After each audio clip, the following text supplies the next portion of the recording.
tardes a todos. Muchas gracias por su tiempo. Gracias a Total Capital por la invitación. Es un gusto platicar de estos temas aquí con ustedes. Traté de organizar una charla con dos áreas, digamos, el aspecto de, digamos, la parte, el escenario positivo y la parte de los posibles problemas, ¿no?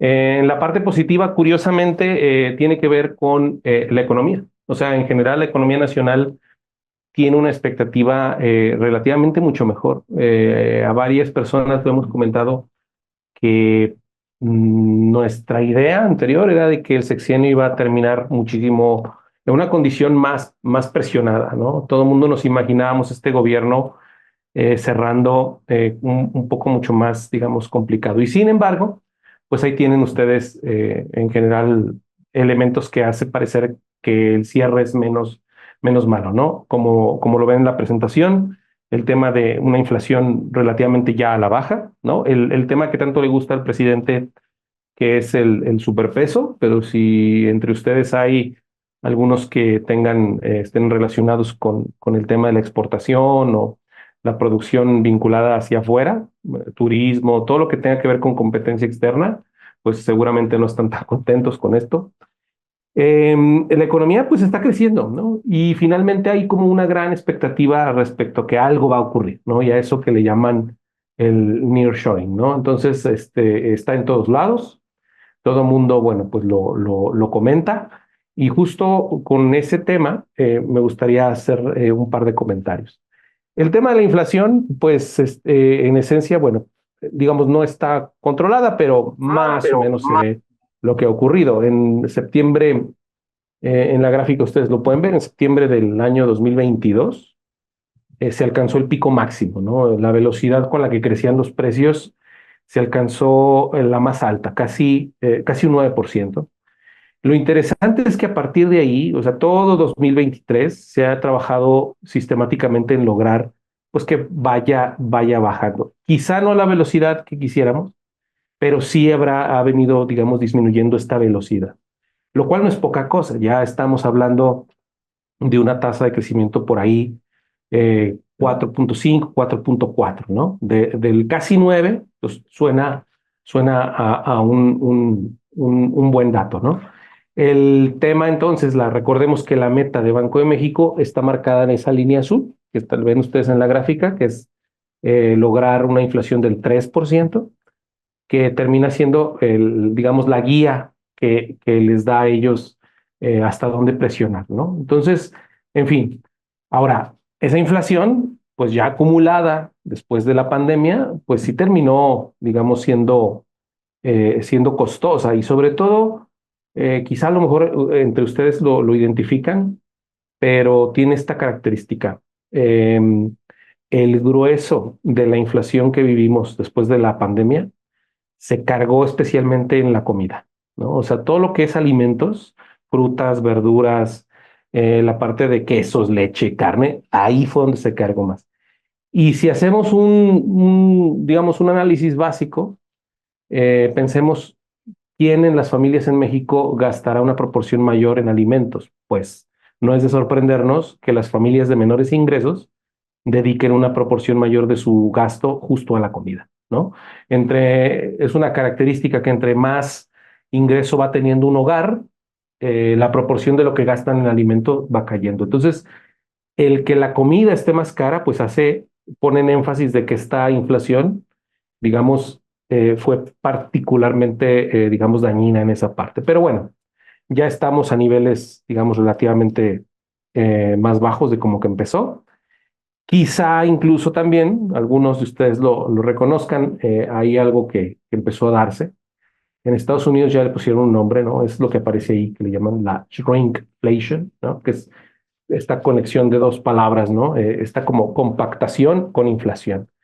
¿Y a qué se refiere? Bueno, pues a lo mejor algunos lo han visto, ¿no? Es este fenómeno de que vamos a comprar productos que estábamos acostumbrados y resulta que esas mismas, digamos, presentaciones del producto, pues ahí están, pero ahora resulta que son más chiquitas, ¿no? Tienen menos papas, son de tamaño más pequeño, tienen menos gramos. Y fíjense, y de alguna manera eso es como una forma incluso de esconder la inflación, ¿no? Porque te cobro lo mismo, pero al final sí te estoy pasando un incremento porque pues te estás llevando menos producto, ¿no?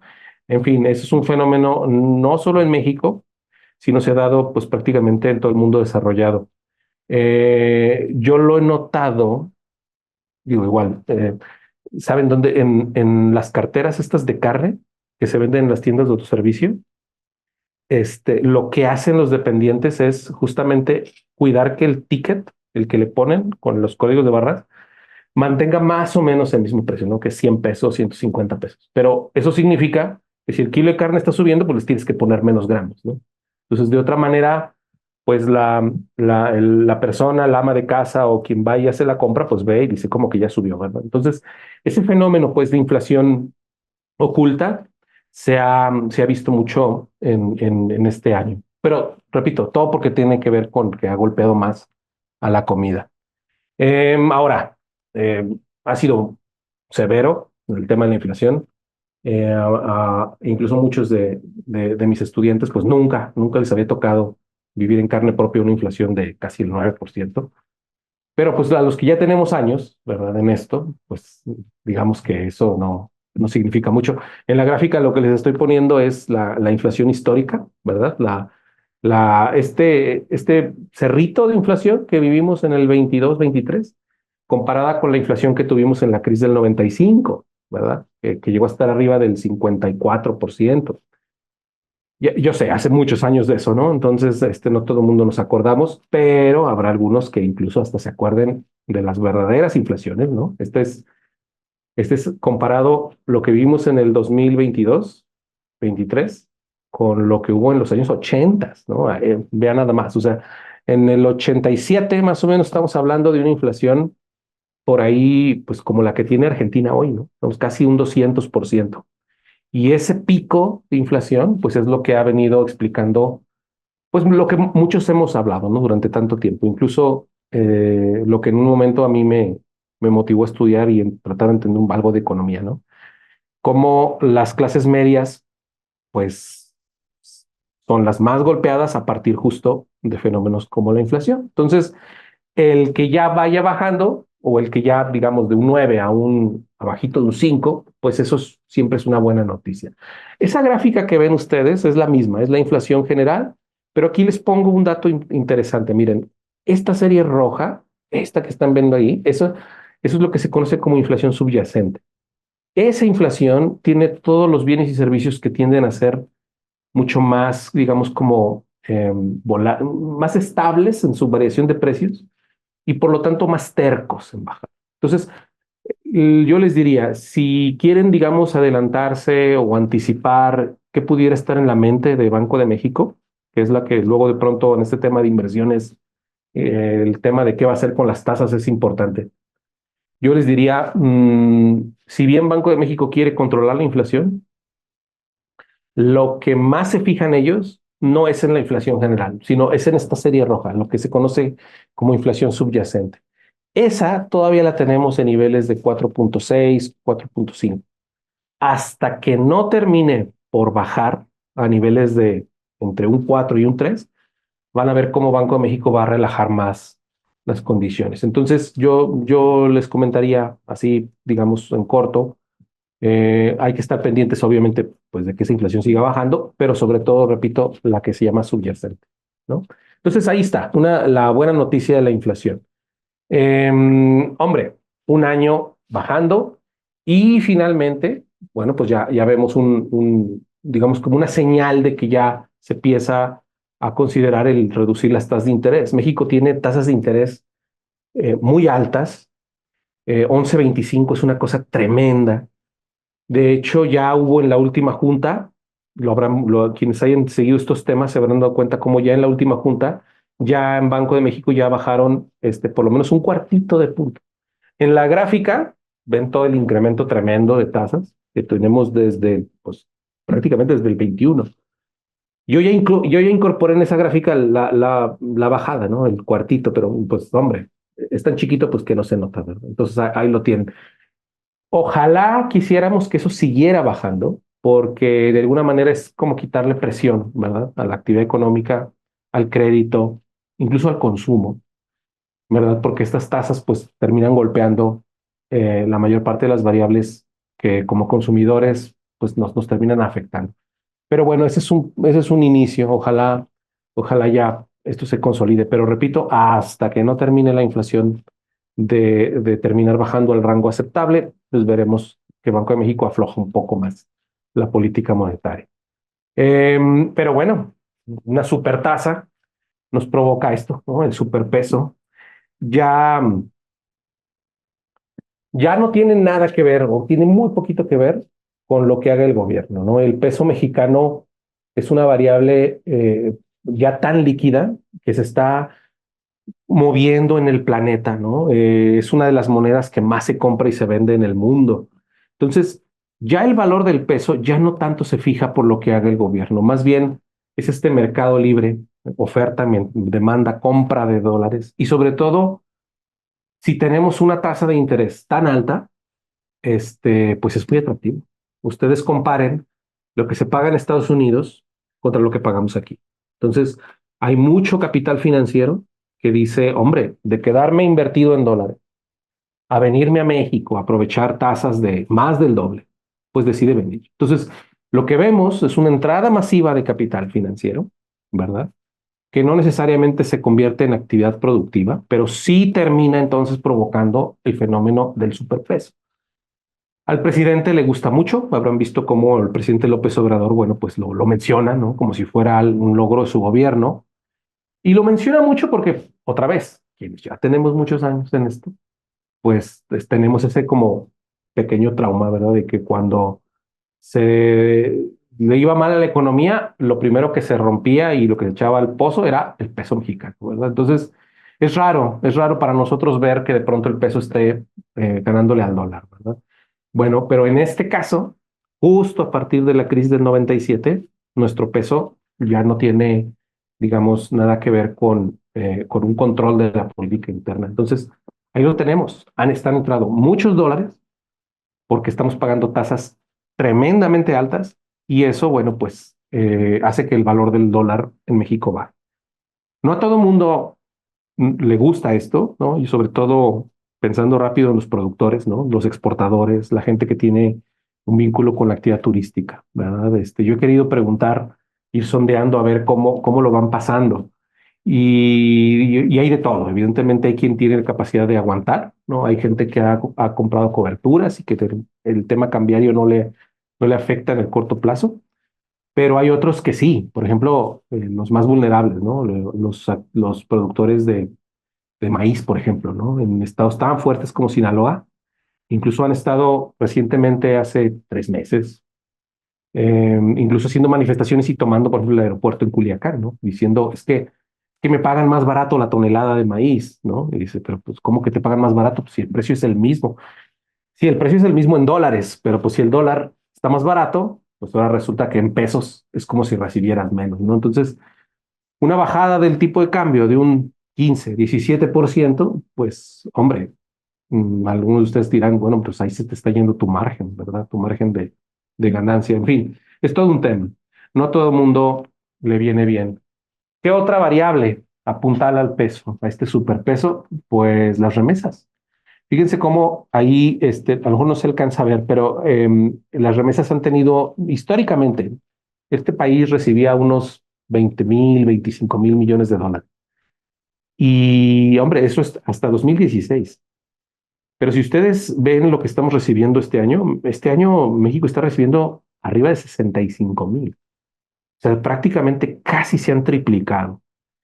Y lo que no se esperaba, México de pronto se ha convertido en el segundo receptor de remesas a nivel mundial.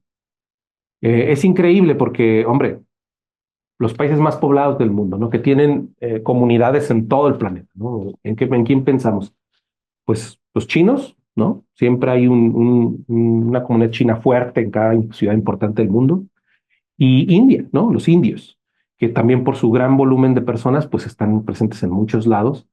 Pues ahora resulta que México recibe más remesas incluso que China, ¿no? Esa tremenda fuerza en la recepción de remesas no es poca cosa y ayuda pues a explicar que México tenga ese exceso abundante de dólares que se ve reflejado en el precio, ¿no? Como cualquier mercado. Entonces, em, ahí ya tenemos los dos elementos.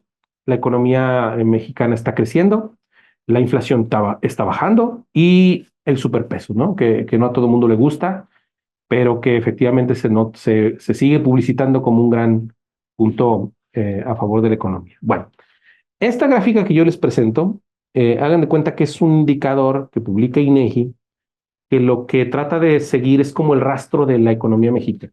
Yo sé, la mayoría de nosotros estamos relacionados con el PIB, ¿no? O sea, conocemos al PIB y tratamos de entenderlo, pero bueno, como el PIB es una variable muy compleja de medir y se mide cada trimestre, entonces se usa este indicador que es más sencillo, pero replica el crecimiento económico. Entonces lo que ustedes están viendo ahí es justamente lo que se conoce como el indicador del IGAE desde el 2021 y todos estos meses la economía mexicana había crecido prácticamente desde que se volvió a abrir por la pandemia hasta septiembre del año pasado. ¿Qué pasó a partir de ahí?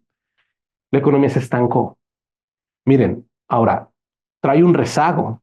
Esa gráfica que les presento es desde la última gran crisis, la del 2008-2009, y esas barritas verdes, les presento a ustedes, es el periodo de crecimiento económico más largo en la historia de este país. Es decir, desde que llevamos contabilidad de la economía mexicana, que es por ahí de los años 30, más o menos, nunca habíamos tenido tal acumulación de trimestres con crecimiento positivo. Desde el 2009 prácticamente hasta finales del 2018.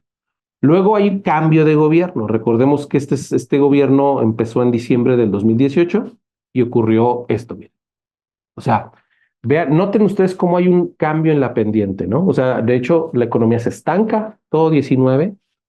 Luego viene ese agujero tremendo que se llama pandemia, que todo el mundo, hombre, lo recuerda, vean la contracción brutal de la economía. Y así como es digamos, una contracción, digamos, inducida, porque pues eso de quédate en casa, ¿verdad? Quédate en casa, no salgas, pues es algo que muy poca gente en México, sobre todo, lo puede hacer, porque esto del home office y pues pareciera pues la nueva normalidad, pero no aplica para muchos, ¿no? ¿Cómo le puedo decir a un taxista que haga home office, ¿no? O alguien que vende en la calle, ¿verdad? Entonces, la economía se tenía que abrir, se abrió, y justo a partir de 2021 la economía empieza a crecer. Esta recuperación económica nos trae entonces los datos de crecimiento que hemos tenido en los últimos años. Qué bueno, pero noten ustedes una cosa, a partir de septiembre del año pasado la economía se estancó, ¿verdad? Muchos creíamos que era justo a partir de este año electoral, un poco la incertidumbre, un poco el tema pues de qué va a ocurrir con el gasto público en términos de todas las campañas y toda esta historia. Y creíamos que entonces que iba a haber un gran jalón en la actividad económica y no ha resultado tanto. Entonces eso es interesante de ver. Pero como sea, la economía ha venido creciendo. Y el último componente que yo les mencionaba al inicio, la expectativa del nearshore, ¿no? Está en todos lados, todo el mundo habla de él, ustedes leen noticias, hay conferencias, seminarios, está en todos lados. ¿Qué es eso? Existe la idea de que algo va a pasar en México, ¿no? Va a venir una cascada de inversiones tremendas porque están dejando China pues van a regresar aquí porque pues para Estados Unidos, ¿qué más NIR que México, ¿verdad? O sea, pues sí, México está no solamente a un lado, sino que tenemos un tratado de libre comercio. Entonces, hay esa expectativa de que China como elemento en la cadena de valor a nivel mundial ya no es un elemento confiable, problemas con su gobierno, problemas de información, problemas, en fin. Y eso es expectativa. Lo interesante es de que a pesar de que hay, digamos, esta expectativa de que algo va a pasar, yo les diría que hasta el día de hoy no ha pasado nada. Hay muchos mensajes, va a llegar mucho dinero. El dato que ustedes ven ahí es de un estudio que publicó el BID a finales del año pasado. Se decía, es que de tal cantidad de dinero que va a venir para América Latina, casi la mitad, solita la mitad, llega a México. Entonces, vean nada más la expectativa, ¿no? Entonces, todo el mundo dirán seguramente algunos de ustedes, no, es que sí se están moviendo. Yo he visto cómo de pronto hay todo el tema de parques industriales, ¿no? De terrenos industriales, de bodegas, todo eso se está, hay realmente una expectativa de que está pasando. De hecho, ya se están agotando toda esta parte. Bueno, déjenme les digo, sí existe, porque repito, las noticias no llegan de surgir, no dejan de surgir, pero el tema es el siguiente, no ha llegado un solo dólar, no ha llegado un solo dólar producto de esta expectativa en nearshoring. Miren, esos son datos de Banco de México. Banco de México registra las entradas reales de dinero, sobre todo de inversión extranjera. Y lo que yo les pongo ahí es, hagan de cuenta, toda la inversión que se recibió en 2018 y luego toda la inversión que se recibió en 2023. O sea, ¿y qué ven ustedes ahí? Pues que prácticamente entre 2018 y 2023 el crecimiento es menos del 6%. Y entonces, ¿dónde está el nearshoring? De hecho, peor, porque fíjense, si yo les pongo las nuevas inversiones, o sea, capital nuevo, que no haya estado en México y que haya decidido venir, en 2023 México está recibiendo menos de la mitad de lo que ya recibíamos en 2018. Y entonces otra vez la pregunta, ¿y entonces? Y toda esa expectativa de que los parques industriales y que hay que montar bodegas y hay que estar preparados, ¿dónde está? Es que sí hay algo, pero no es inversión nueva, miren. Prácticamente es lo que se conoce en contabilidad como utilidades reinvertidas. Cuando yo veo el monto del dinero de empresas que ya estaban en México, en lugar entonces de sacarlo del país, sí lo están volviendo a reinvertir. Eso sí es lo que está creciendo. De hecho, si ustedes ven, prácticamente se ha duplicado. Entonces, todo ese movimiento que ustedes notan en los parques industriales, en las bodegas, en los terrenos, sí existe, pero todavía no es inversión nueva. Todavía es como que la expectativa de que algo va a pasar. Entonces, entonces, ¿que nos quedamos con qué? ¿Hay nearshoring o no? Yo les diría que aquí el elemento clave, pero esa es mi opinión personal, creo yo que lo que estaba esperando el gran capital es justamente que pasen las elecciones. Después de junio, pues prácticamente es lo que se conoce como un juego nuevo, es como volver a repartir las cartas. Ya tenemos entonces presidenta y entonces vamos a ver cuáles son las reglas. Yo creo que ese es el gran elemento que está esperando los grandes proyectos de inversión para definir efectivamente en qué momento llegan a México, ¿no? Pero ahí está.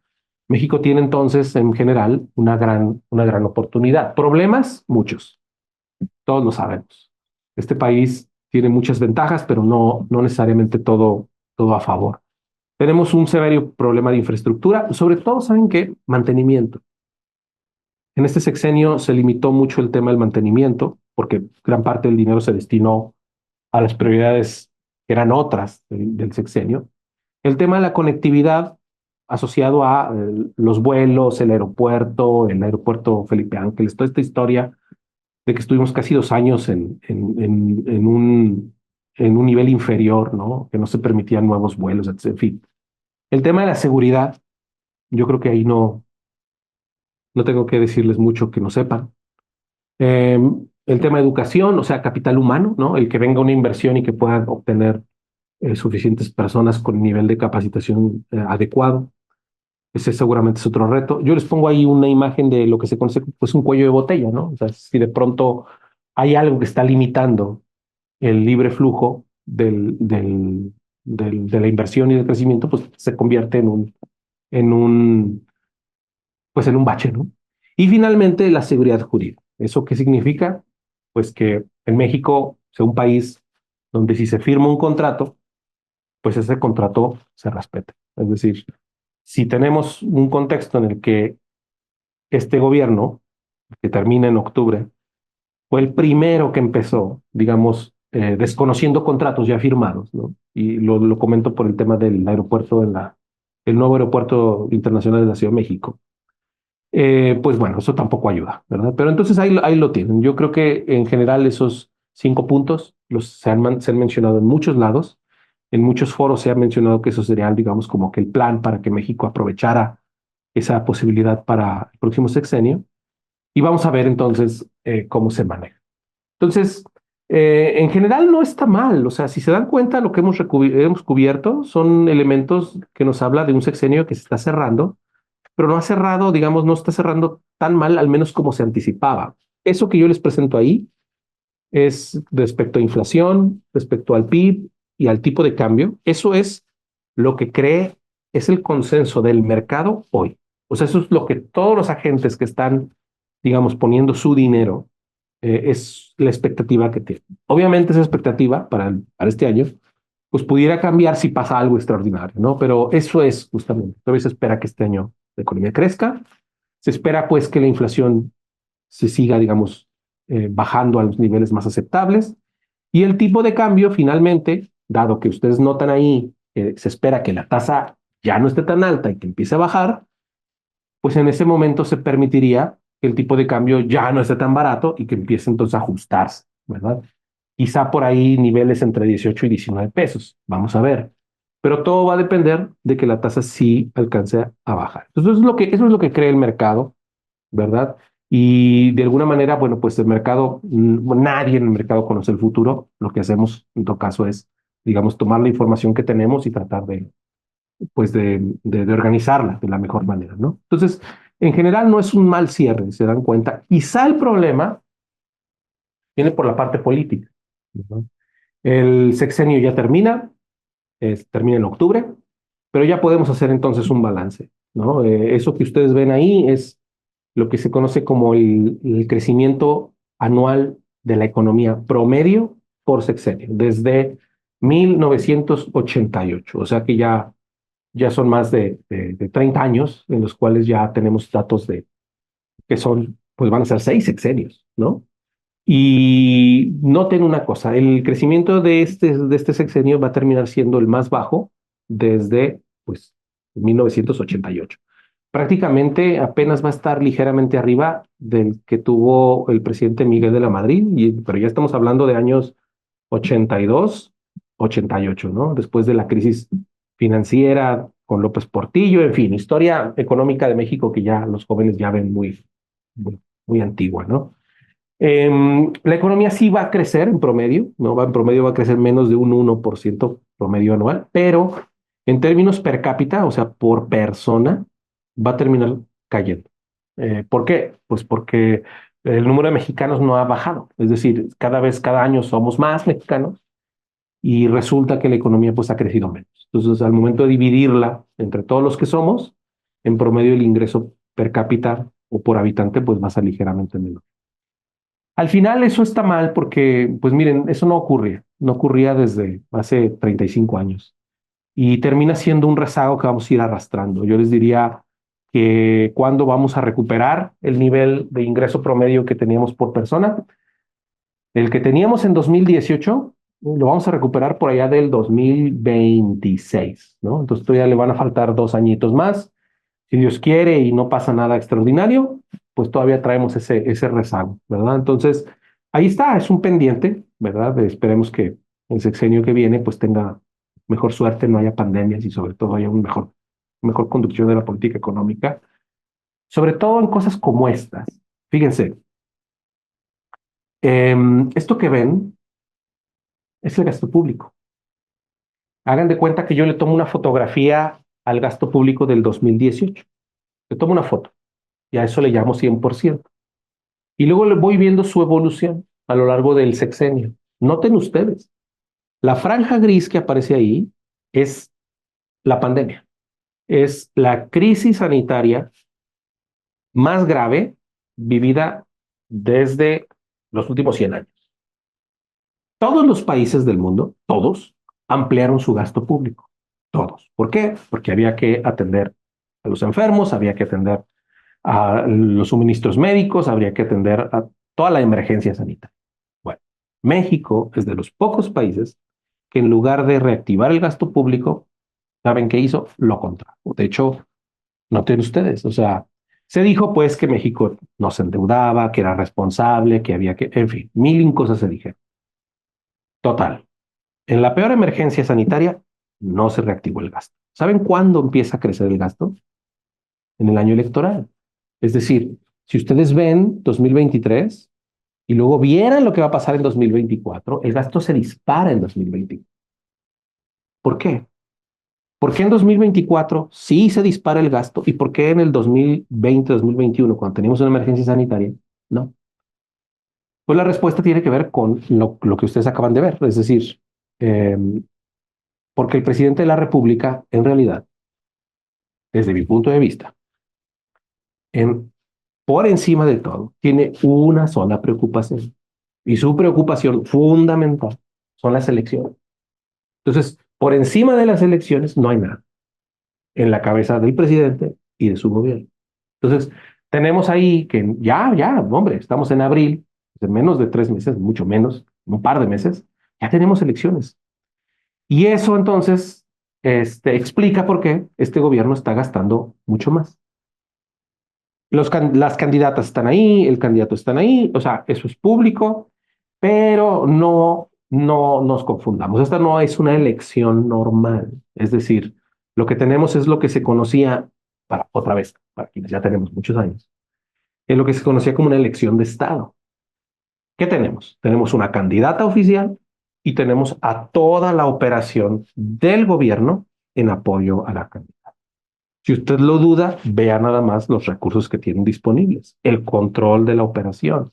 Tienen más de 22 gobernadores. Entonces, todo eso le da una ventaja tremenda. Entonces, no es una elección normal, es una elección de Estado donde claramente hay un proceso de estarle recargando el hombro para que logre pues ganar, ¿no? Entonces, eh, al final, pues creo que eso no es lo que como país sería lo mejor para nosotros. Deberíamos de tratar de buscar que hubiera, pues hombre, elecciones en las que se respeten las reglas básicas, como no un presidente y su gobierno apoyando claramente a una de las candidatas. Pero en fin. Ahora, ¿por qué lo hace el presidente? Porque si bien le importa mucho el tema electoral, ya en las elecciones intermedias, yo quería traerles este dato, porque ya en las elecciones intermedias, los votos de la oposición fueron mayores a los votos del partido oficial más sus aliados. Fíjense, si yo sumo lo que sacaron en las elecciones intermedias del 21, Morena y sus aliados, andan por ahí de 21 millones de votos, números cerrados, pero si yo sumo todos los votos de la oposición, pues llegan casi a 23 millones. O sea que es cierto, Morena tiene una ventaja, es un partido oficial, tiene todo el dinero, tienen los programas sociales, pero digamos que si la gente sale a votar, este, pues la elección la gana quien reciba más votos y en todo caso la oposición podría ganar. Hay una tendencia fuerte sobre todo esto, miren, a posicionar la idea de que la candidata de Morena ya ganó, ¿verdad? Está en todas las encuestas, ¿verdad? Que lleva una ventaja tremenda, que va muy adelante. Pero yo nada más les diría un detalle, cuiden un detalle, observen un elemento. En todas las encuestas que se publican, hay un número muy importante de gente que ya rechaza contestar la encuesta. Es decir, ahí incluso a lo mejor algunos de ustedes les han llamado, ¿no? A su casa, etcétera, pero se clasifican los grupos. Oiga, ¿por quién va a votar? Pues usted puede decir, no, pues por la candidata de Morena. Y habrá quien diga, por la candidata de la oposición o por el candidato de Movimiento Ciudadano. Seguramente.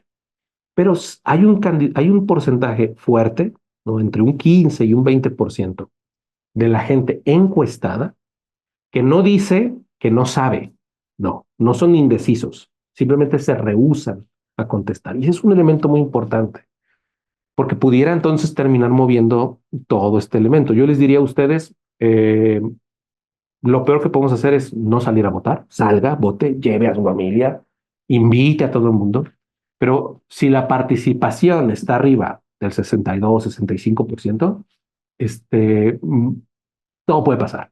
Entonces, la elección no está decidida, hay que salir a votar. Si ese día no salimos a votar, los únicos que terminan ganando con eso, pues son los que tienen este aparato, digamos, esta maquinaria electoral, ¿no? De sacar gente, de dar despensas, de todo este movimiento que le conocíamos muy bien al PRI y que parece que está reciclado en el gobierno. Entonces, esa sería, digamos, mi invitación. Usted vaya y vote. ¿Y sabe por qué lo comento? por este detalle. Mire, este es un estudio que se hizo sobre respecto a quienes no votan. O sea, de todos los que terminan, haga de cuenta, de cada 10 mexicanos con credencial de elector mayores de 18, resulta que en cada elección, en promedio, 4 de cada 10 nunca votan. O sea, los que votan terminan siendo 6 de cada 10 con credencial de elector. Bueno, pues de esos 4 que nunca votan, ¿quiénes son los que no votan? Fíjese, y ahí es muy interesante, hay dos grupos importantes. Los jóvenes son los que menos salen a votar y dos, los más educados, los que tienen un nivel de educación mayor y por consecuencia un nivel de ingreso promedio más alto, no salen a votar. Entonces es muy interesante, se lo comento porque, hombre, eh, yo sé, pues es domingo y puedo estar levantándose temprano y uno tiene planes y a lo mejor es el único día que uno puede descansar, pero pues es una responsabilidad.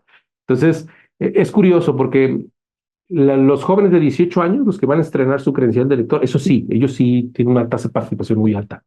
Pero ya, nada más cumplen 19, ya se olvidan. Entonces hay que llevarlos, ni modo, levantarlos ese domingo y que ejerzan el derecho. Con eso, pues realmente todo puede pasar. Yo le diría entonces, no se, no demos pues por definida ya la elección. Si efectivamente los mexicanos salimos, el resultado todavía está en el aire. ¿Qué va a pasar después? Nadie sabe, porque ¿sabe cuál es el problema? Incluso si ganara la candidata de Morena, la pregunta es, ¿qué papel va a jugar López Obrador? No me diga que usted se cree el cuento de que el señor se va a retirar pacíficamente a su ranchito y va a estar ahí muy tranquilo. Mire, yo no lo creo, ¿no? Al señor le gusta mucho esto, ¿no? Es muy bueno comunicando, envolviendo, contando historias. Entonces, difícilmente lo veo. Yo creo más bien que lo que va a querer hacer es seguir ejerciendo el poder a través de alguien que él cree que es una persona que le va a hacer caso en todo. Hasta ahorita es lo que ha demostrado. La candidata Claudia Sheinbaum a todo le ha dicho que sí, no le ha dicho que no a nada. Entonces, en fin, vamos a ver, ese es un gran tema. Y ahora yo se la volteo. Piense usted, ¿cuál va a ser el papel de López Obrador si llega a ganar la candidata de oposición, Xochitl Gálvez? ¿Qué va a pasar? Entonces, como sea, ¿usted cree, uno, que va a reconocer la derrota? Perdón, nunca he reconocido ninguna. Dos, ¿usted cree que se va a retirar pacíficamente igual a su ranchito? Bueno, ya perdí ya. No sé, a mí me da la impresión que ese arranque del nuevo gobierno, sea quien sea, va a haber, va a estar muy, muy movido, ¿no? Entonces, hay que estar pendientes. Yo creo que seguramente usted y nadie nos vamos a aburrir en esos meses.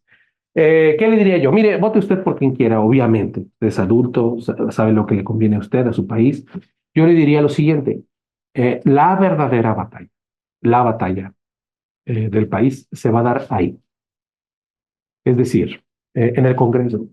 Mire, yo sé, tienen una pésima imagen los diputados, los senadores, ¿no? A nadie le caen bien, dicen no hacen nada, cobran mucho, en fin. O sea, todos los malos, la mala imagen que tienen. Pero déjeme le digo, son importantes. O sea, ahí es donde se contiene todo, digamos, el proceso de destrucción o de despilfarro o de descontrol que quiere impulsar cualquier presidente, quien sea. Entonces, yo le diría a usted, haga un análisis y sabe qué, no le entregue todo el poder a una persona. O sea, divídalo. O sea, oblíguenlos a negociar, oblíguenlos a hacer política, a hacer cosas que integren a todo el mundo. Y que nada más, porque tengo la mayoría, pues yo hago lo que quiero, ¿no? O sea, yo creo que si se da cuenta, la mayoría de los países modernos aprenden a convivir. Hombre, no todo el mundo piensa igual y eso creo yo que eso es un lastre, ¿no? Creer a fuerza, imponerle a todo el mundo una visión única. Eso, en fin. Pero bueno, yo se lo dejo ahí. Eh, ¿Qué esperaríamos? Mire, no le quiero quitar mucho tiempo. Yo creo que usted ya vio, o sea, retos para esta economía están en todos lados. Tenemos una oportunidad. El nearshoring no ha llegado a $1, pero pues, ahí está. Hay que empezarnos a preparar. Se requieren inversiones en todos lados, sobre todo, ¿sabe qué? En energía eléctrica. Si no tenemos capacidad de ofrecer energía eléctrica a las empresas que lleguen, pues de nada va a servir que tengan mucha tierra, ¿eh? O sea, si no hay capacidad de conectarlos con energía suficiente, confiable, e incluso hasta renovable, ¿eh? Porque luego ya hay plantas que piden que no sea así energía sucia y ese tipo de cosas. Entonces, queremos atraer la mejor inversión, pues también tenemos que ofrecer condiciones competitivas. Mire, este es 2022 y ese es un reporte internacional. Las ciudades más violentas del mundo. Las 10 primeras, 9 de las 10 están en México. Dígame usted cómo quiere ser un país que alcance niveles de desarrollo mejores si ni siquiera podemos garantizar el libre tránsito de las personas, ¿no? O sea, eso es una vergüenza. Creo la única, como dice ahí en los datos, usted lo puede ver, creo el único país de todo el continente que no se pudieron conseguir datos porque no hay manera de conseguirlos es Venezuela. Ok, entonces tenemos un problema, cómo inicia el próximo año. Y yo les pongo ahí un elefante, ¿no? Un cielo ahí nublado, porque lo que yo les quiero mostrar es esto. El presupuesto público tiene un fuerte problema de que ya no está en condiciones de arrastrar todo el gasto. Hay básicamente, tres elementos que lo están asfixiando. El rescate de Pemex, que es una empresa que está quebrada. El gasto en pensiones, ¿no? Justo con esta iniciativa de que hay que darle a todo el mundo 100% su pensión. Y sobre todo el gasto en obras que terminan siendo muy, eh, pues de cuestionable rentabilidad. Mire, le voy a platicar una historia chiquita, no le quito mucho tiempo, de cómo es que se usa el dinero en este gobierno. Bueno, en la imagen que usted ve, que dice 2016, esa es la portada de un libro que escribió el entonces candidato Andrés Manuel López Obrador. El libro se llama Catarino Erasmo, es la vida de un revolucionario, ¿no? Bueno, el hoy presidente escribió ese libro en 2016. Si a usted le interesa, bueno, pues ahí usted lo puede comprar en el sótano, vale 223 pesos, ¿no? Ahí está. Bueno, adivine qué. Resulta que ese general de la revolución, etcétera, por azares del destino, terminó perdido y falleciendo en Panamá. Bueno, ¿por qué le cuento esto? Porque en febrero de este año, la Marina, el Ejército y la Comisión de Búsqueda de Desaparecidos, que deberían de estar dedicados a buscar mexicanos y mexicanas desaparecidos hoy, van y fueron en un barco a Panamá con la idea de buscar los restos del general revolucionario del cual el presidente había escrito el libro. Imagínense cuántos recursos públicos, cuántos salarios, cuántos viáticos, cuánto gasto en una misión que, perdón, pero para mí creo yo que es la manera inútil de tirar el dinero público. No puede ser. No es dinero de ellos. Es dinero recaudado de todos con el esfuerzo de los que trabajamos. Pero peor, para que usted se dé cuenta el nivel, el pobre nivel de planeación que tienen y el dispendio. Miren, cuando el barco lleno de todos estos marinos, ejército, miembros de la comisión de búsqueda, llegaron a Panamá a querer entrar al país, resulta que descubrieron que no tenían permiso de Panamá para entrar. Va el barco lleno de funcionarios mexicanos, ejército, llegan, se avientan todo el viaje y descubren que pues se tienen que regresar, porque el gobierno de Panamá nunca le habían pedido permiso de pasar con un barco militar. ¿Usted cree que en el gobierno federal puede ocurrir ese tipo de errores? Yo creo que si eso a mucha menor escala pasa en una empresa pequeña, mediana, yo creo que corren de inmediato al que trae esa idea, ¿eh? No aguanta una quincena más. ¿Cómo es posible? Bueno, pues así se gastan el dinero público. Mire, el desperdicio del dinero en este sexenio ha sido tremendo. Mexicana de Aviación va a perder dinero de aquí hasta que la cierren. Supuestamente Hacienda dice que nada más va a perder dinero 10 años. Yo no les creo. No hay ni siquiera un plan de negocio. Es decir, no tienen ni idea en qué momento va a empezar a generar eso, una renta, o por lo menos cubrir sus costos. ¿Por qué el dinero público, el poco dinero público, no se está yendo a temas de salud, educación, vivienda, energía, cosas que realmente le importan a la gente? ¿Por qué se tiene que ir en una aerolínea? Pero bueno, y aquí lo tiene usted. Esto que usted ve es el déficit del presupuesto público. Este año se espera que llegue a casi 6% del PIB. ¿Es mucho, es poco? Mire, nunca habíamos tenido ese valor de déficit, es decir, de diferencia entre lo que ingresa el gobierno con respecto a lo que gasta. Nunca lo habíamos tenido desde López Portillo. O sea que ya van a ser 40 años de eso. Y efectivamente, pues no va bien. Se supone, dice Hacienda, que ese exceso de gasto se va a reducir con el siguiente gobierno. O sea, que este presidente ya le está imponiendo el ritmo de gasto a la siguiente administración. Porque de otra manera, ¿a dónde vamos con eso? Eh, Se han acabado todos los ahorros. El Fondo de Estabilización de Ingresos, que era un fondo, era como una bolsa, haga de cuenta que era como el fondo de emergencias de dinero que a veces tenemos las familias para hacerle frente a algún accidente, alguna eventualidad. Este gobierno se lo acabó y pues no va a dejar nada. Se acabó también, por ejemplo, el ahorro tremendo que había en el Seguro Popular. El Seguro Popular tenía una bolsa de dinero, 132,000 millones de pesos, para financiar todo lo que se llamaban gastos catastróficos. Por ejemplo, cuando un mexicano de pronto o una familia descubre que uno de sus integrantes de pronto tiene cáncer, tiene otras enfermedades que son muy caras y que efectivamente consumen muchos recursos, pues ese fondo era, digamos, para irlos atendiendo. Se lo acabaron. Cancelaron el Seguro Popular, se apropiaron del dinero y se lo acabaron. No hay nada. Y finalmente, pues, ¿en qué se va? Pues, o sea, ¿en qué se va? Bueno, se va en lo que le importa al presidente. Este año, por ejemplo, en inversión física prácticamente está concentrada en rescatar a Pemex. O sea, se lo ha chupado la empresa. Y esa empresa tiene una fortísima problema prácticamente de quiebra. El gobierno mexicano casi no gasta en términos sociales.